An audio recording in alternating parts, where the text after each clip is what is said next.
Why was the woman at the checkpoint staring past the tour group, like she'd already counted every exit? The tourists didn't notice her. They were laughing, pointing, a few of them mimicking the local soldiers posted on the hill. One man, tall, sunburned, a camera swinging from his neck, lifted a finger like a gun, mock saluted a private and fired an invisible shot. His friends roared with laughter. But the woman, she didn't laugh. She shifted her weight, one boot scraping dry gravel. The wind hissed through the valley, carrying the sound of distant generators and the faint crackle of a radio. Dust lifted off the ground like smoke. To anyone else, she was just another backpacker, worn jacket, camera bag slung crosswise, but her eyes never stopped moving. She had already marked the sniper's nest 3 ridgelines over.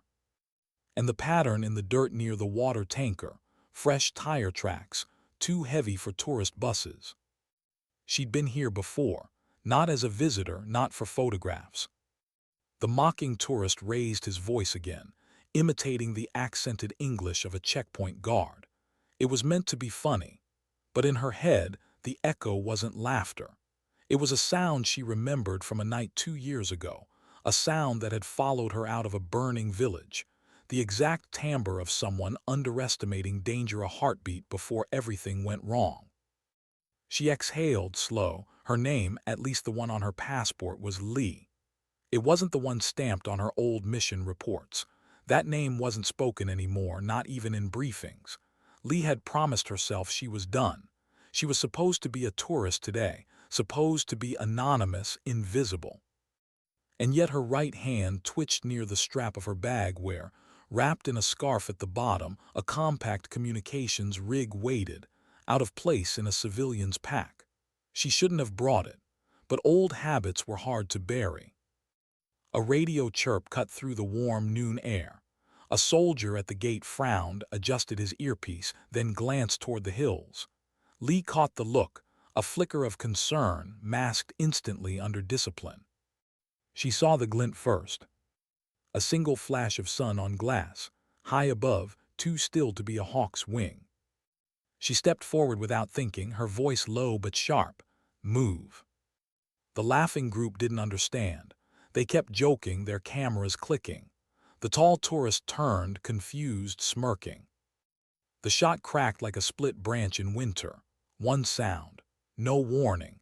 Dust spat inches from the tourist's boot. A second would have ended him. Lee's body moved before her mind could catch up. She slammed into him, knocking him flat. Her cheek scraped the gravel. The wind carried a distant echo, a suppressed report, faint but unmistakable to someone who'd lived under it before. The soldiers shouted. Chaos burst open, boots on concrete, tourists screaming, radios hissing. Lee didn't hear all of it. She was counting seconds. The sniper was repositioning. She knew the rhythm: fire, relocate, fire again. She shoved the stunned man toward the armored truck, her voice like steel. Stay down, don't speak. He blinked at her, mockery gone, replaced by a childlike fear. But there was something she hadn't told them, not yet. Lee slid behind a stone barrier, heart hammering. A dozen memories flared, dust storms in Kandahar, a friend's hand slipping from hers in the dark, the promise she'd whispered over a folded flag. She felt the weight of every choice that had led her here. She peeked over the barrier. Sunlight burned her eyes. Nothing, just distant hills, a hawk circling, the shimmer of heat waves. But her gut screamed, he's still there. A young private crouched beside her, breathing fast. "Ma'am, are you military?" he stammered. She didn't answer. Labels wouldn't save anyone now. "Where's your overwatch?" she asked. His lips trembled. They're off station, routine sweep." Routine, the word clawed at her. Routine got people killed. Another shot tore the air. A chunk of stone exploded inches from the private's helmet. He flinched, wide-eyed. Lee grabbed his vest and yanked him lower. Her voice dropped, softer now, almost tender. "You're gonna be okay, but I need your rifle." He hesitated. She met his gaze, steady, unflinching, a silent promise she'd bring it back or die trying. The private swallowed hard, then slid the weapon to her. His hands shook. The stock was warm, familiar, too familiar. The weight settled into her arms like an old truth she'd tried to bury. Lee pressed her cheek to the stock, breathed in the gunmetal scent, and closed her eyes for half a second. A face flickered in her mind, her younger brother, smiling shyly under the brim of a borrowed helmet. She promised him she'd never fire another shot after that night. But promises were fragile things, easily shattered by the crack of a distant rifle. The mocking tourist crouched near the truck, clutching his camera to his chest. His bravado was gone, replaced by something raw and human, regret. He whispered to himself, maybe a prayer. Lee didn't look at him again. She eased around the barrier, scanning the hills. A shimmer, a subtle shift in heat haze. Her finger hovered, not squeezing yet. She needed him to reveal himself, even a breath too long. A gust of wind lifted her hair. Somewhere a child cried, one of the tourists' kids, voice shrill, echoing against stone walls. Lee's chest ached. War always bled into innocence like this. A soldier shouted coordinates into his radio, his voice cracking. Lee knew it was useless. They didn't have a bead yet. Every second mattered. She whispered under her breath, words no one heard. "Don't make me do this." But the glint came again. Higher this time, farther left.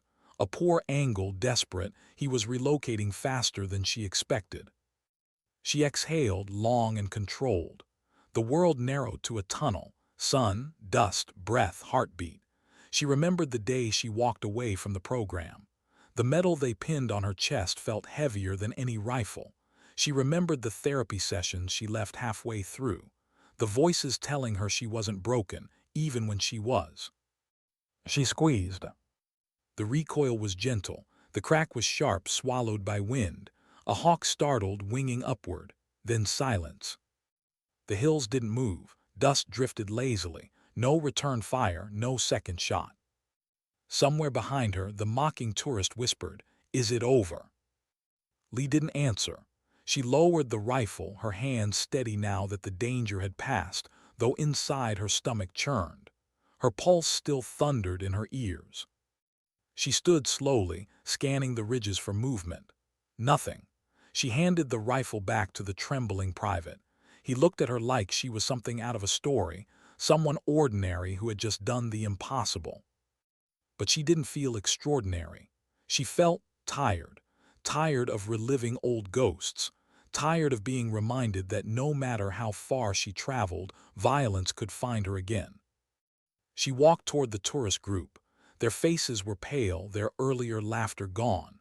The tall man's camera dangled uselessly. When he met her eyes, something unspoken passed between them. An apology, maybe gratitude, maybe shame. A siren wailed faintly in the distance. Reinforcements. The sound faded against the wind. Lee crouched near her bag, fingers brushing the hidden comms rig.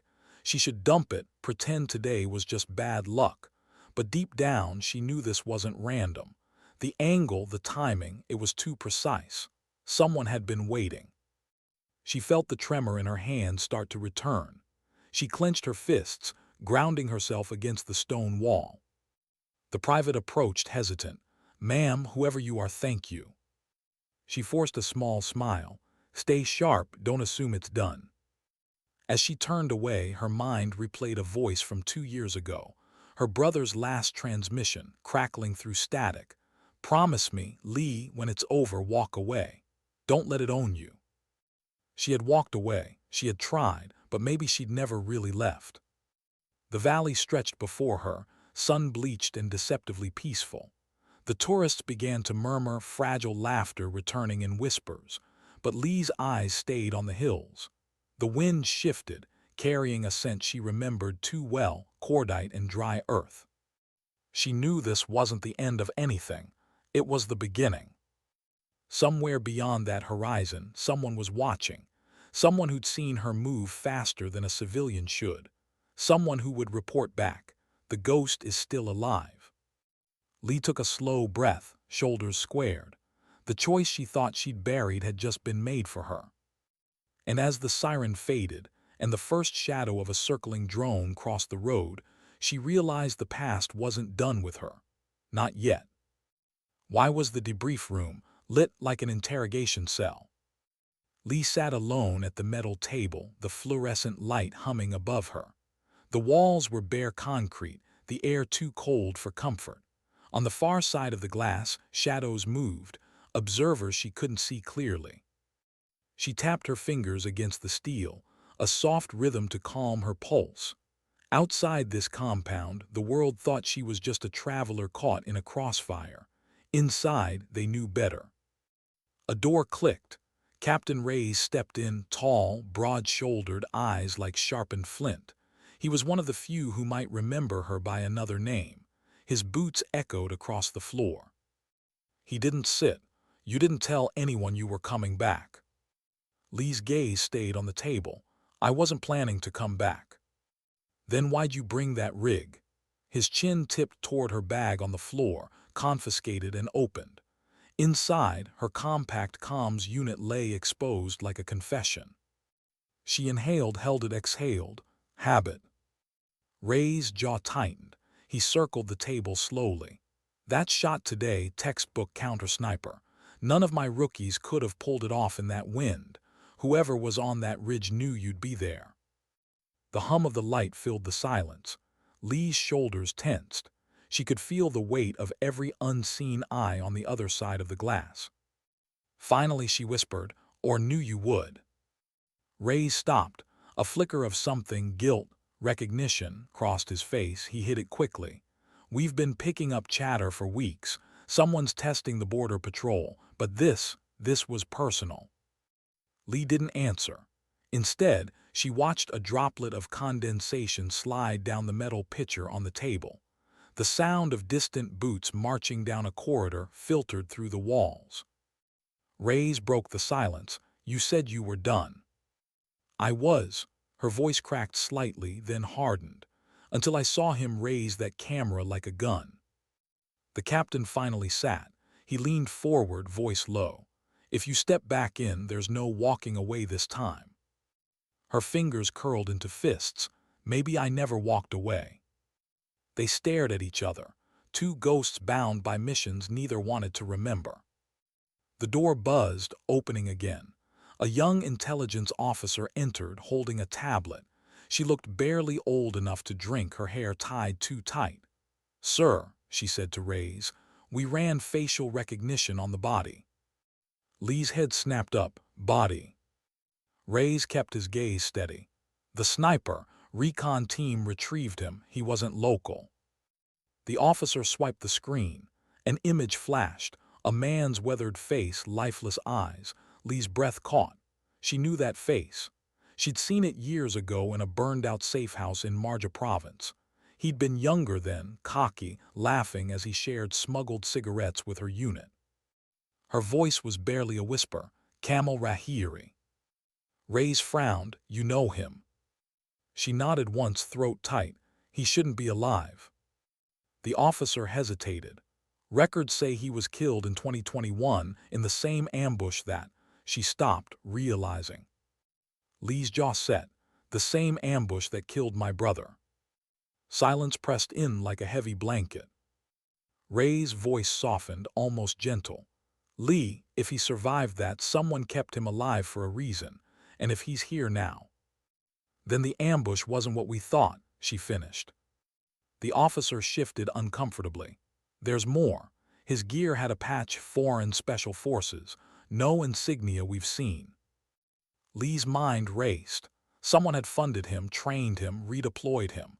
The tourist group today wasn't random, it was bait, and she had bitten. A memory surfaced, her brother's laugh, the way he always teased her for being too cautious. The last time she saw him, he'd whispered, "Trust your gut, Lee. It's always louder than orders." Reyes closed the tablet. We'll dig, but you should leave. Get a new passport, disappear. Lee almost laughed, a bitter, hollow sound. You know I can't. Reyes rubbed his temples. Then at least don't do this alone. She stood, I won't, but inside she knew she might have to. Outside, the desert night had swallowed the compound in a dark hush. The stars were brutal, sharp, endless pinpricks of light. Lee stepped into the cold, wrapping her jacket tighter. Every crunch of gravel under her boots sounded too loud. She stopped near the fence line, staring at the ridges where Camel had hidden. The wind carried the faint smell of burned oil from the generator. Somewhere far off, a lone dog barked. Her phone buzzed, an encrypted message on a dormant channel she hadn't used in 2 years. Only one person could have sent it. Still watching the horizon, Ghost. No signature, no coordinates, just the old call sign. Her stomach dropped. Ghost. The name she had buried. The name her brother had given her on their first deployment together, when she'd saved his squad from an ambush by vanishing into the hills and reappearing behind enemy lines. She pocketed the phone quickly, scanning the darkness. Was someone out there now, waiting for her to react? The mocking tourist's face flashed in her mind. The instant his arrogance crumbled into terror. He would go home and tell his story, never knowing how close he'd come to dying, never knowing he'd been a pawn. Lee clenched her fists. The universe had an ugly way of reminding her that mercy and violence often shared the same heartbeat. Morning brought a brittle sun, too bright against the pale sand. Lee boarded a rusted transport truck headed toward the outlying villages. She didn't tell Reyes. She didn't leave a note. A boy of maybe 12 sat across from her, swinging his legs. He held a wooden toy plane, carving invisible trails through the dusty air. His mother, wrapped in a faded scarf, watched him with tired eyes. The boy grinned at Lee shyly. "Are you a soldier?" he asked in halting English. She forced a gentle smile. "No, just traveling." He studied her worn boots, the calluses on her hands. "You look like a soldier." His mother hushed him softly, but Lee shook her head. "It's okay." The boy's innocence pierced her chest. She remembered her brother teaching a village kid to skip stones by a riverbank between missions. That boy hadn't survived the crossfire weeks later. Lee pushed the memory down, but it lingered, sharp and cruel. The truck rumbled over uneven ground, dust clouds billowing. Lee scanned the horizon constantly, old instincts refusing to die. They reached the village by midday. The marketplace was a patchwork of tarps and crates, colors muted under the sun's glare. Women bargained quietly, children chased a stray goat. Everything seemed ordinary until Lee noticed the silence under the noise, a kind of tension humming beneath the surface. She approached a fruit vendor, a wiry man with deep lines etched in his face. "Any news from the border?" she asked casually in the local dialect. He glanced around before answering. "Strangers in the hills," he whispered. "They ask about a woman, a ghost who walks alone." Lee's throat tightened. She left a few coins on his table and walked away. A crack of laughter drew her attention. A group of teenagers under a crumbling archway, passing a cigarette. They seemed carefree, but one of them kept glancing at the hills. Fear, disguised as bravado. Lee turned down a narrow alley, the walls close enough to brush her shoulders. The air smelled of dust and fried bread. Her footsteps echoed. Halfway through, a figure stepped from the shadows, a woman older with a scar tracing her jawline. Lee recognized her instantly, a former informant, a survivor. The woman's voice was low. "You should not have come back." Lee swallowed. They made it personal. The woman's eyes softened briefly. "They always do." She pressed a folded paper into Lee's hand and disappeared before Lee could respond. Lee unfolded it, a map with 3 red X's and beneath it a single word: tonight. Her heartbeat quickened. Whoever was orchestrating this wasn't done. They were inviting her to the next move. As the sun dipped toward the horizon, Lee climbed to the village's edge, where the desert stretched wide and unforgiving. The sky bled orange and purple. The wind carried whispers of a storm. She felt the old pull again, the one she tried to silence with distance and denial. She closed her eyes and whispered to her brother, as she had countless times in the dark, "I'm sorry. I tried to stay gone." The horizon offered no reply, only the endless, waiting silence. who left the lantern burning on the cliffside, an invitation or a warning. Lee crouched in the brittle grass, the map from the scarred woman folded tight in her pocket.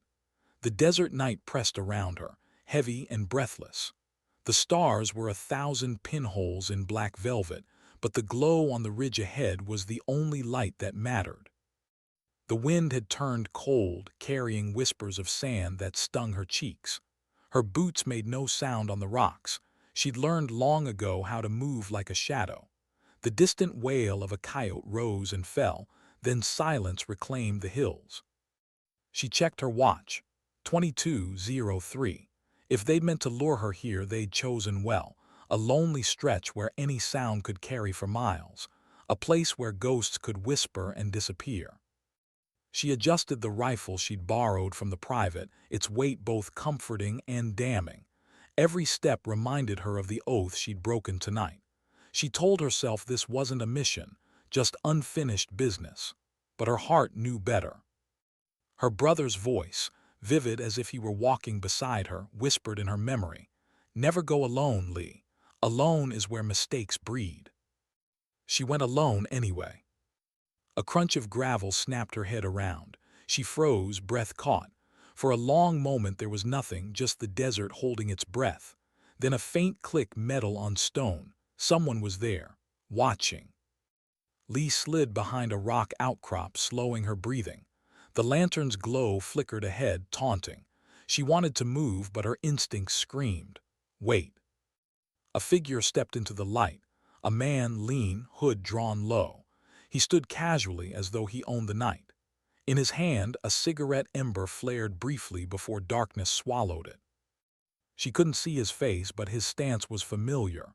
Weight shifted slightly to the left, like someone protecting an old injury.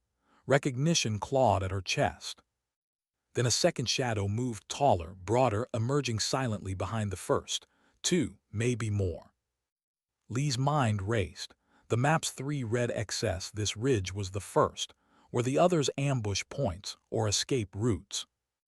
The first man spoke in a language she half understood, clipped and deliberate.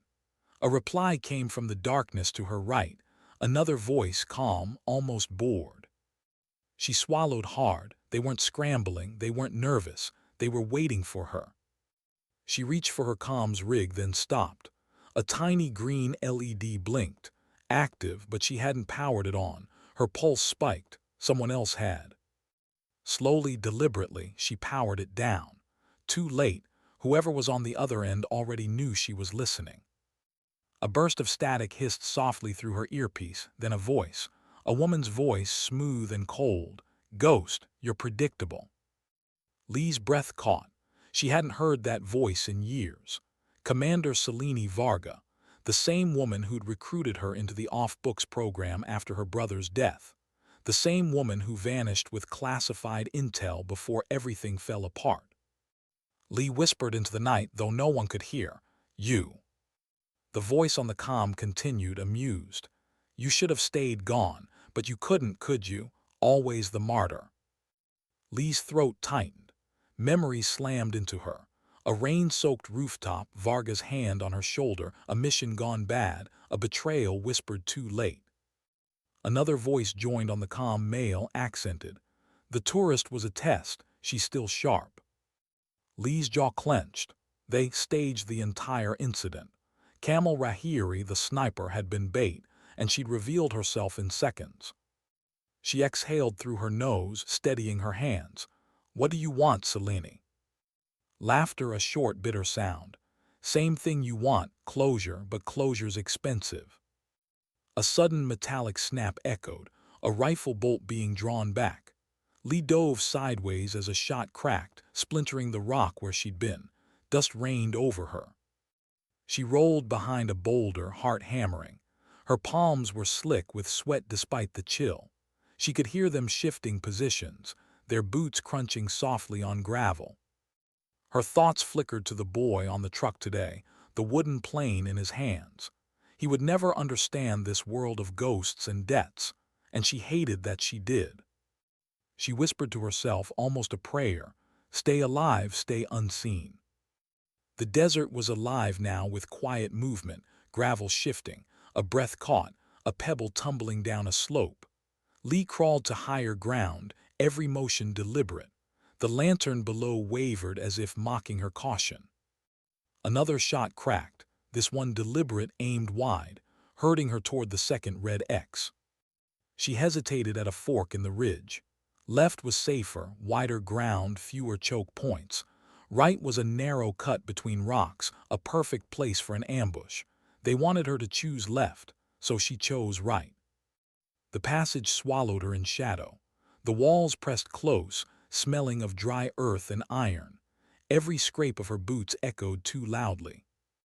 At the far end, a silhouette blocked the starlight, tall, still, silent. Lee froze. The figure stepped forward. Moonlight revealed a weathered face, a jagged scar along his temple, Camel Rahiri, alive. Her breath hitched. She had watched him fall years ago, seen the explosion engulf him. He smiled faintly, like seeing an old friend. Ghost. Her voice was a whisper, "You died." His smile faded. "We all did, some of us just kept breathing." Behind him another shadow shifted, a second man. And above on the ridge the faint outline of a scope glinting. She was surrounded. Camel raised a hand, palm out. "I don't want to kill you." Lee's grip tightened on her rifle. "You tried already." "That wasn't me." His tone was almost gentle. "That was the deal I had to make to get you here." "Then talk fast." Camel's eyes darted toward the horizon. "The ambush that killed your brother, it wasn't an accident. Varga sold us all out, to them." The name hung heavy in the cold air. Varga. Lee had suspected, but hearing it now twisted her gut. Camel took a step closer. "She's building something. A network. Selling coordinates, troop movements, even identities. She needs you silenced because you're the only one who can prove what she did." Lee's throat tightened. Memories of her brother's final transmission clawed at her. She saw his hand gripping hers, blood soaking through his sleeve. She heard him whisper, "Don't trust the file, trust what you saw." Above them a voice boomed over a loudspeaker. Selene Varga's voice, cold and amused. "Touching reunion. But this is where the ghosts fade." Floodlights ignited on the ridge, blinding white. Lee dove for cover as gunfire erupted.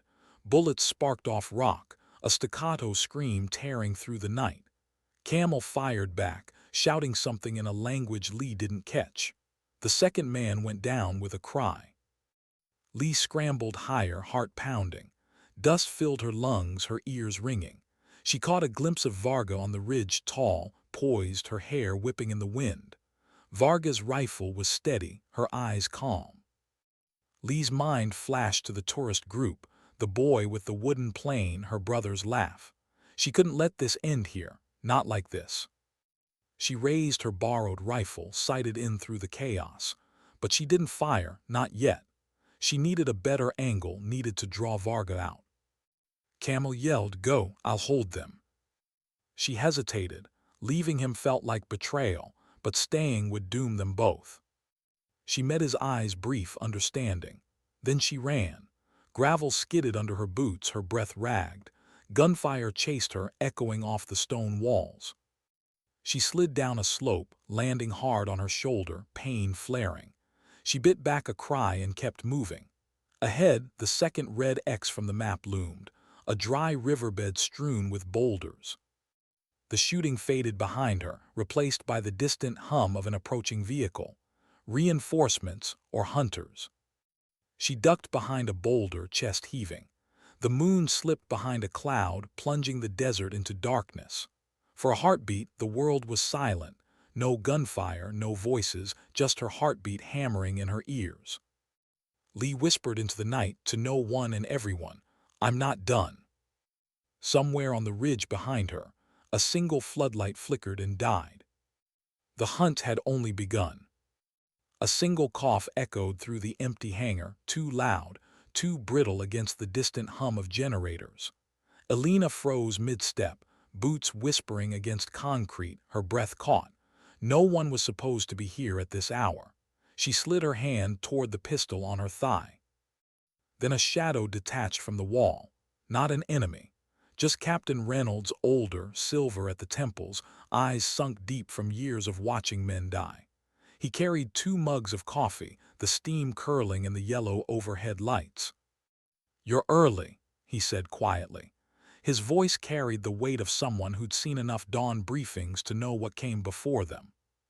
She didn't answer right away. Her pulse was still thudding from the scare.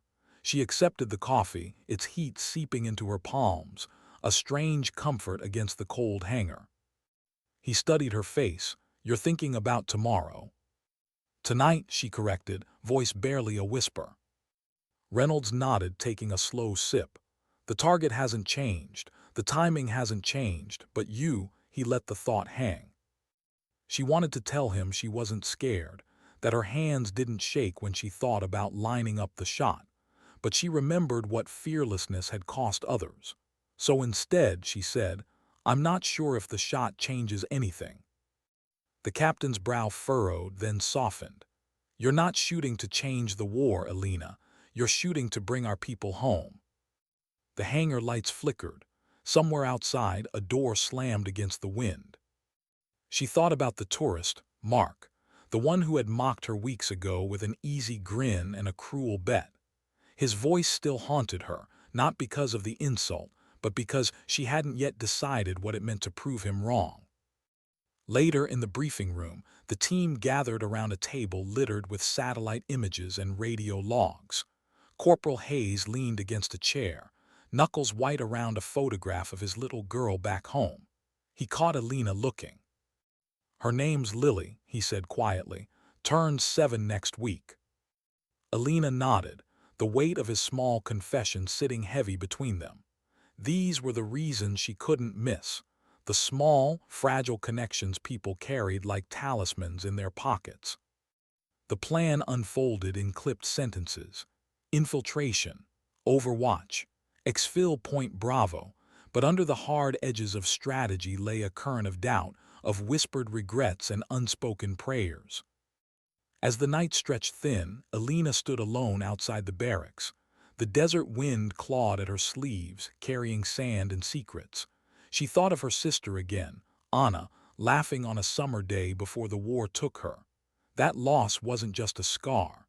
It was the quiet engine that drove her forward. She whispered Anna's name to the stars, a ritual she performed before every mission. It steadied her hands, reminded her of why silence could be as powerful as any bullet. Hours later, the transport hummed to life. The vibration traveled through the metal floor into Alina's boots, grounding her in the moment. The team filed in, faces set, voices low. No jokes now, not even from Reynolds. As they lifted off, the world below became a quilt of shadows and faint lights. Alina pressed her forehead against the cool window. Somewhere out there, a single mistake waited to happen, or to be prevented. The insertion point was a barren ridge, rocks jutting like broken teeth. The air was thin, the kind that burned your lungs if you breathed too fast. Alina crouched low, adjusting her rifle, the weight familiar and heavy against her shoulder. Below in the valley, the enemy compound pulsed with faint orange glows, lanterns or firelight. Figures moved like ants against the dark sand. She scanned for the signal, a flash of light marking the hostage location. Minutes dragged, then a whisper in her earpiece, "Overwatch, confirm visual." She did, voice steady, but her chest tightened when she saw the angle, too many bodies, too much distance, wind slicing across the ridge. The shot would be near impossible. Hayes' voice cracked softly over the comm. "Alina, my little girl's birthday." A reminder, a plea. She exhaled slowly, measured, a sniper's breath. The mocking words from weeks ago replayed unbidden. Did anyone expect the tourist to be silenced in less than a second? That same arrogance was here tonight, in reverse. The world doubting her, the mission doubting her, maybe even herself. She adjusted her scope, recalculated windage, let the desert quiet fill her ears. Somewhere in that silence she found Anna's laugh again, light, fleeting, a promise. The compound shifted. A guard stepped forward, blocking her line. The window was closing. She whispered, "Not tonight," to no one in particular. Then the shot cracked, sharp, final. The guard crumpled without a sound, the others too stunned to react. Over the comm, only static for a heartbeat. Then Reynolds' voice, low and odd, "Clean move." The team surged into motion below. But Alina stayed prone a moment longer, cheek pressed to the rifle, feeling the weight of what she'd just done settle into her bones. In that sliver of quiet, she wasn't thinking of medals or glory. She was thinking of Anna, of Lily, of how dignity doesn't shout, it acts, swift and sure, in the silence before the world catches up. She slid back from the ridge, blending into the darkness. The wind picked up, erasing her footprints, and for a heartbeat, the desert felt like it was holding its breath with her. The compound was chaos now, shouts carried up the ridge, muted by distance and wind. Alina crouched low, watching her team breach the outer fence. A single flare streaked the night sky, turning the sand a surreal blood orange. For a breath, it looked like sunrise had arrived too early, hope and danger painted on the same canvas. Her comm crackled, "Overwatch, eyes on East Tower." She adjusted the scope. Two figures scrambled for position, rifles slung. They moved like men who didn't expect anyone to be watching. She steadied her breathing and waited for the wind to ease. Timing was everything. A heartbeat too soon or too late could cost a life. The first shot dropped the lookout before he reached the ladder. The second clanged against steel, a near miss that made her teeth clench. She whispered a curse under her breath, adjusted again, and fired. The second man collapsed, his rifle spinning into the dust below. Below, Reynolds' voice, "Copy, entry clear." Alina's chest was tight, but she didn't allow herself to breathe relief yet. Missions unraveled in the quiet after a small victory. She had learned that the hard way. She shifted her position, crawling backward across the ridge to a new vantage point. Stones scraped her elbows, and the desert air bit at her exposed skin. A tumble of distant laughter floated from the compound, a laugh that didn't belong. The sound reminded her of Mark, the tourist with the careless grin. She wondered if he'd ever felt the weight of his words. She wondered if he even remembered her name. She shook the thought away. She didn't need him to remember. The mission wasn't about revenge or pride, but some part of her, the wounded, ignored part, still wanted him to know. Down in the valley, Corporal Reyes reached a doorway and paused. Alina could see the hesitation in his shoulders even from this distance. Something inside told her he was seeing more than just an objective. Maybe Lily's face flashed before him. He ducked inside, swallowed by darkness. A muffled gunshot followed. Alina's stomach twisted. She swept her scope across the courtyard, searching for movement. Then Reyes emerged, dragging a hostage, small, thin, wrists bound. The child stumbled, barefoot on the dirt. Alina's throat tightened. "Package secured," Reyes panted. The exfil signal flared. But even as the team regrouped, a new light caught Alina's eye, a faint, deliberate glint from a ridge opposite hers. Not firelight, not a star, a scope reflecting moonlight. Her breath caught. "Sniper," she hissed into the comm. Reynolds barked a warning, but the enemy shooter was already aiming. Alina adjusted without thinking. Distance, maybe 900 meters. Crosswind, heavy, unpredictable. She didn't have time for perfect math. The crack split the air. The opposing sniper fired first. The shot whistled past Reyes by inches, slamming into the wall behind him. Alina fired back a fraction of a second later. Her bullet found its mark. The figure on the far ridge slumped forward, then vanished into the dust. The radio went silent except for breathing, hers, ragged and uneven. "Overwatch," Reynolds finally said, steady but soft. "You just saved us all." She closed her eyes for a second, letting the adrenaline tremble out of her fingers. But inside, a different tremor shook her, memories of Anna's voice, of a promise she hadn't spoken aloud. Never let another sister disappear because no one was watching. The exfil was a blur of motion and shadows. The team raced across open ground under a sky full of indifferent stars. Elena followed their retreat, covering every angle, her eyes sharp even as fatigue gnawed at the edges of her focus. As the chopper blades roared, lifting the dust into choking spirals, Reyes glanced up toward her ridge and raised a hand. A silent thank you, a father's gratitude. On board the helicopter, the rescued child clutched a threadbare cloth doll, face streaked with dirt and tears. Elena watched her, heart aching. She didn't know her name. She didn't need to. She saw Anna's ghost in the girl's eyes. Reynolds leaned close, voice low enough that only she could hear. "You're more than just a trigger pull tonight." She swallowed hard, staring out at the desert fatting beneath them. The mission had been clean, but the weight remained. A victory never erased the echoes of what might have gone wrong. Back at the forward operating base, the team filed off the transport in weary silence. The child was led away by medics, clutching her doll like a lifeline. Elena lingered by the landing pad, boots rooted to the dust. The stars above seemed too bright, too distant. She thought of the mocking laughter again.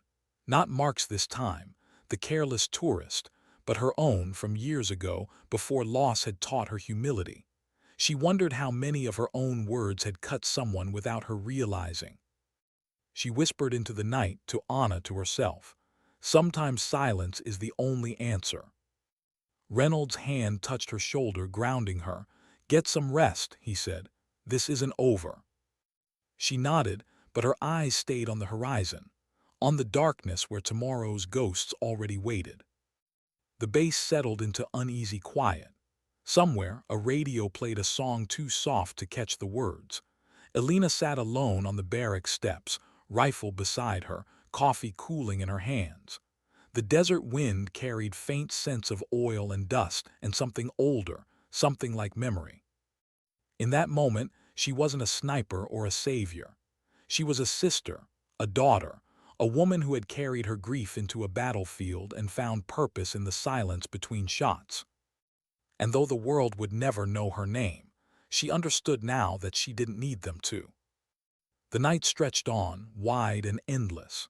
The stars blinked like secrets, and Elena, eyes heavy but unblinking, waited, for dawn, for orders, for the next impossible choice that would ask her to give a little more than she had left. The desert at dawn was a liar, soft light spilling over the ridges, painting everything gold as if the night's violence had never happened. Elena stood alone by the wire fence, the metal cold against her palms, and watched the horizon blush with false peace. Somewhere beyond those dunes, the enemy regrouped, unbroken by one night's small victory. She hadn't slept. The barracks had been too loud with snoring, too quiet with absence. In her bunk, she'd stared at the ceiling until memories blurred with the whir of the ceiling fan. Anna's face had visited her dreams again, Anna at 17, braiding Elena's hair before a high school dance, teasing her about her nerves. But the dream had twisted. The braid unraveled into rifle straps, the teasing into a scream she could not answer. The hangar smelled of jet fuel and stale coffee. Reynolds found her there, hunched over a map, tracing routes with a trembling finger she hoped he didn't notice. "We should be celebrating," he said, but there was no celebration in his voice. "It doesn't feel like a win," she murmured. His eyes softened. "It never does, that's how you know you're still human." His words landed heavier than he intended. She thought about the captured child, now sleeping in a medic's cot, her small chest rising and falling beneath a borrowed blanket. Saving her didn't erase the ones they couldn't save. The day wore on in a haze of routine weapon cleaning, briefing updates, muted laughter at the mess hall. The soldiers laughed like people stealing moments, fragile and fleeting. Corporal Reyes showed her a new picture Lily had drawn, stick figures under a rainbow. He tried to smile when he handed it to her, but his lips trembled. "She thinks rainbows mean safety," he said quietly. Elena held the drawing as if it were fragile glass. "She's not wrong," she replied. even though the desert sky held no rainbows. By afternoon, intel shifted. A convoy of enemy fighters had been spotted heading toward a nearby village. If they reached it, there'd be casualties, families who didn't even know a war line had been drawn around their homes. The orders were clear: intercept, neutralize, protect civilians. She hated these missions, the ones that felt like chasing smoke. But she nodded, slung her rifle, and followed Reynolds to the waiting vehicles. The ride was rough, the road carved into dust by too many tires and too much history. The engine noise filled the silence between them. Hayes sat opposite her, fidgeting with a charm on his dog tags, a tiny silver heart tarnished from sweat and sun. "My wife gave me this," he said suddenly. "Said if I wear it, I'll come back whole." Elena met his eyes. "And do you believe her?" His gaze flicked to the passing desert. "Some days." The convoy stopped short of the village. The place was quiet, too quiet. Children's toys lay scattered outside clay houses, abandoned mid-play. Elena felt the hair on her neck rise. The air was heavy, the kind that pressed warnings into your bones. She climbed a low wall for a better view. Through her scope, she caught glimpses of movement among the dunes, too controlled, too calculated to be shepherds or villagers.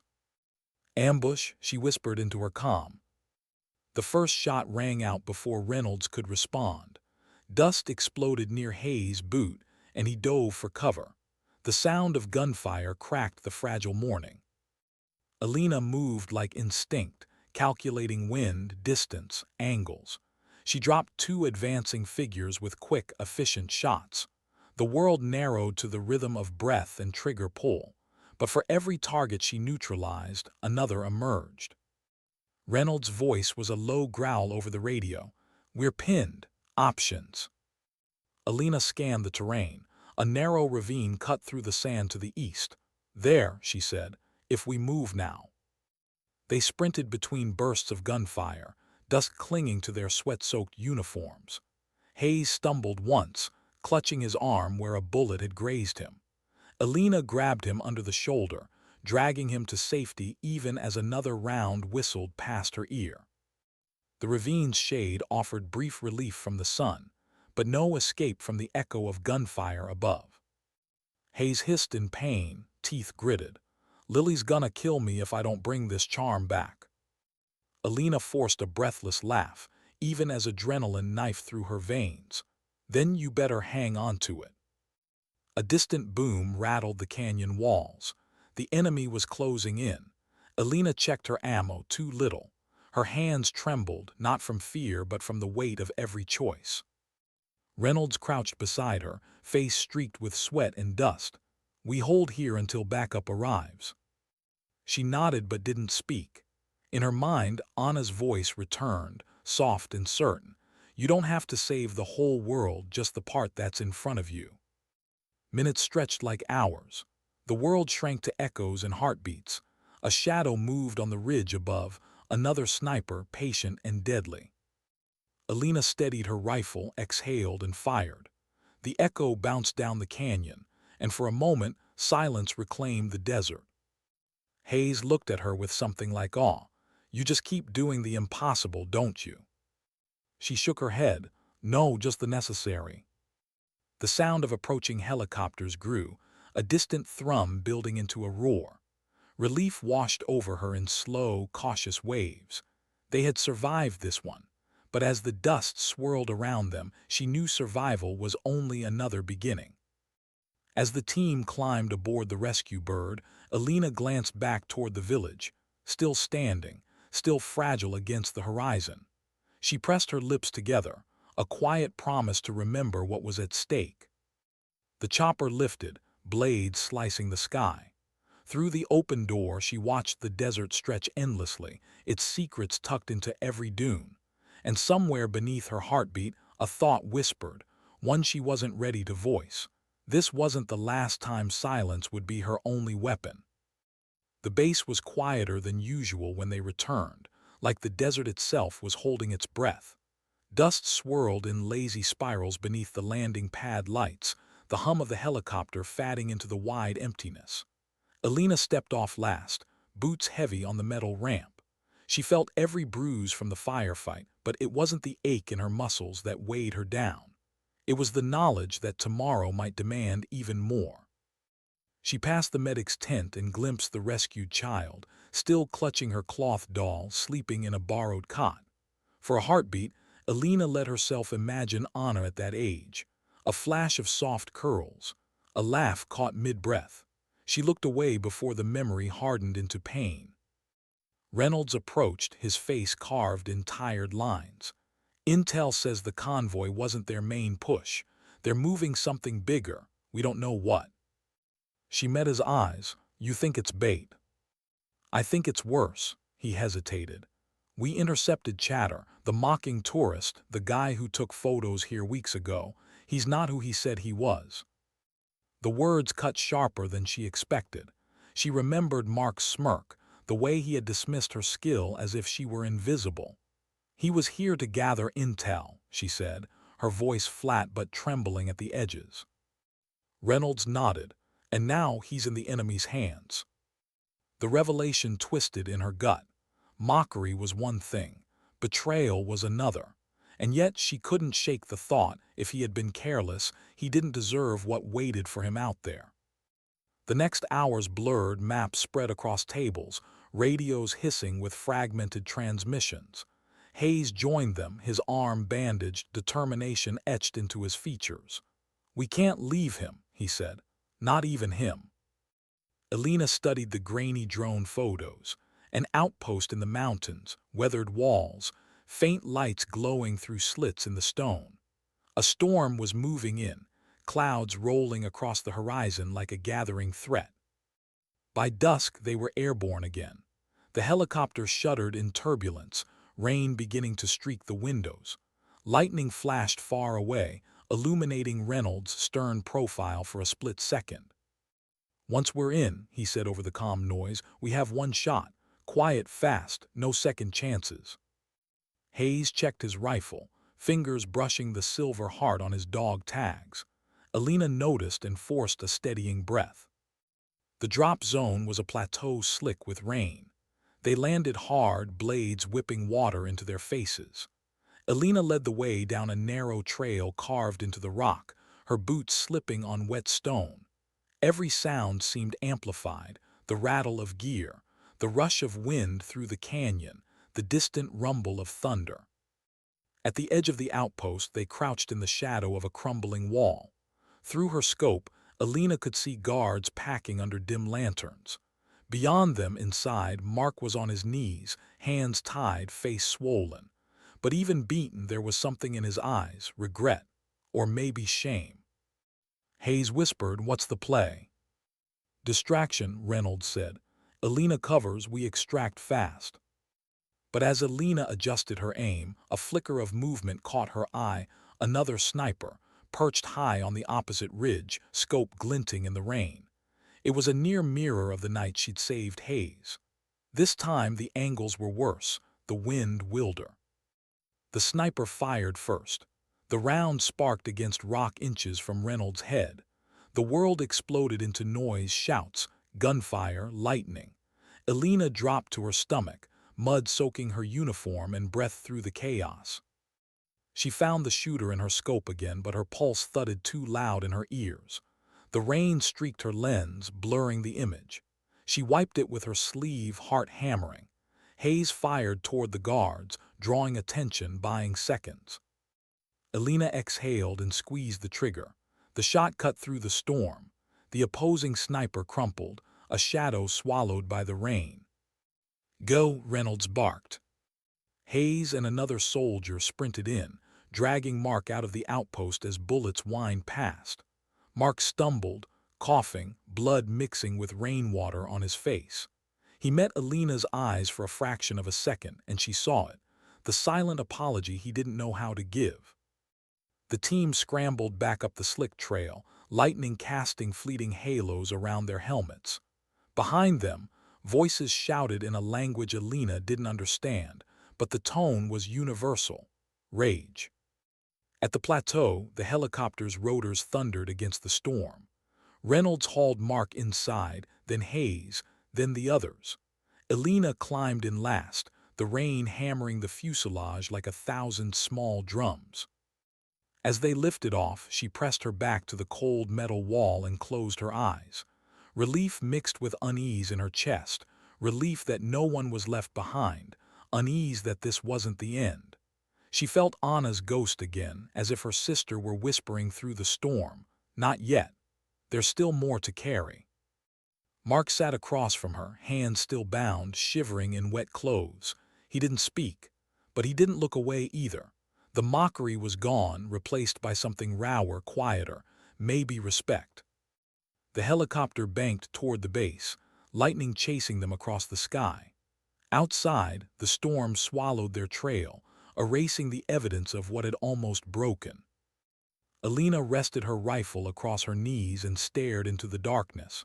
She had silenced her doubts before, but tonight she understood something deeper. Silence wasn't absence. It was choice. It was power. The desert waited below, endless, patient, and unforgiving. And she knew tomorrow it would ask her again who she was willing to be. The base felt different when they landed, quieter, heavier, as if the storm had followed them home. Rain slicked the tarmac into a mirror of shadows and light. The rotors slowed, blades sighing to a stop, and for a long moment no one moved. The mission was done, but the weight of it lingered like an unspoken truth. Elena stepped down first, boots splashing into shallow puddles. Water clung to her eyelashes, blurring the world into shapes and flickers. Reynolds disembarked behind her, his jaw set but his shoulders slumped with exhaustion. Hayes limped toward the medics, one hand pressed to his bandaged arm, the other gripping Lily's charm like a lifeline. Mark, the tourist-turned informer, followed under guard. His wrists were free now, but his pride was. He stopped just outside the hangar, rain dripping from his hair, and turned to her. His voice was hoarse. "You saved me," he said. She didn't answer at first. Her gaze swept past him to the horizon, where lightning stitched brief, silent scars across the sky. When she finally spoke, her words were soft, almost lost in the rain. "Don't mistake silence for approval." Mark lowered his eyes, and for the first time he didn't have a retort. He just stood there, small against the storm, the weight of his choices pressing down like the sky itself. Inside, the rescued child slept under a clean blanket, the doll tucked safely beside her. Elena checked on her briefly, brushing a damp strand of hair from the girl's forehead. The child stirred but didn't wake.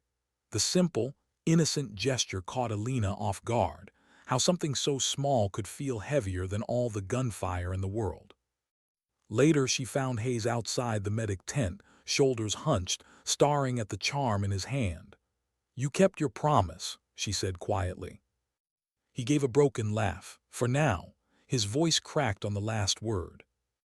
Reynolds joined them, a paper cup of coffee steaming in his hand despite the rain. He didn't speak at first, just watched the horizon with them. Finally, he said, "Command wants a full report. They'll ask about the shot." Elena gave a small, tired smile. They always do. But her mind wasn't on reports or commendations. It was on Anna, on a laugh frozen in memory, on the promise that had carried her through deserts and storms. She felt her sister's presence now, not as a ghost demanding vengeance, but as a quiet strength in her bones. As the rain tapered off, dawn crept over the mountains, turning puddles into pools of molten gold. Soldiers moved around the base, voices low, the world resuming its fragile rhythm. Mark approached again, this time without arrogance or excuses. He didn't ask for forgiveness. He didn't need to. His silence spoke louder than any apology. Elena stood at the edge of the tarmac, rifle slung, boots muddy, the rising sun haloing her silhouette. For a moment, she let herself feel the ache in her chest ease, not because the war was over, but because she had chosen, again and again, to hold her ground. She closed her eyes, breathed in the sharp scent of wet dust, and listened to the quiet. It wasn't empty. It was full of the lives saved, the regrets carried, the promises kept. Somewhere behind her, Reynolds called her name, but she stayed still, letting the silence stretch. Because sometimes dignity doesn't speak. It simply acts. And in that breathless pause between storms, Alina knew the world would never notice the moment a mocking tourist was silenced in less than a second. But she would, and that was enough.